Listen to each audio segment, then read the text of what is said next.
Most people in the environment were men, obviously, and well-established men, people who had been playing the sport for a very long time. I was a sort of newbie on the scene. Again, I was a woman, obviously sort of developing my craft, and I just felt at the time, enjoyment of it, but then at the same time, the level of anxiety, the stress, the pressure, because every time you felt like you was in front of the camera, it wasn't about letting myself down. I just didn't want to let other women down.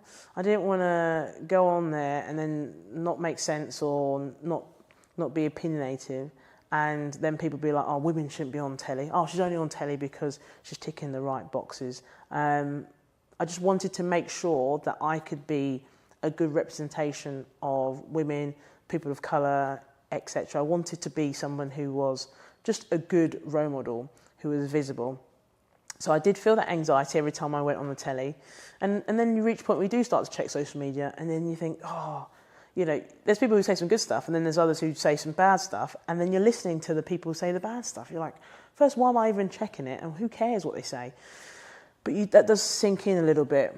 So again, that took time to find the real me in that, because I wanted to fit in. So I was thinking at the time, if I need to fit in, I've got to be a bit more like David Flatman, or I've got to be more like Will Greenwood, or whatever, Ugo Monye. I've got to be like them. That's how I'm going to fit in.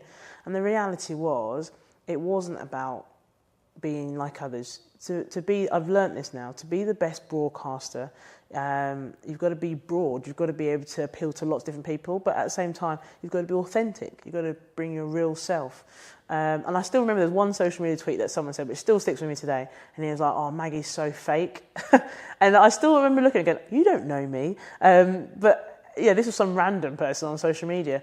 And for some reason, his words actually did sink in a little bit. But it did almost branch out to get me thinking a bit more. And it kept making me think, Maggie, maybe you are trying to be like others. Be you. So now I do try and be my authentic self. I'm just going to be me, and people are going to hate you or like you, whatever you do. So instead of trying to please them, which I don't care about, it's more about pleasing yourself and enjoying your experience whilst you're there. That's become my goal now.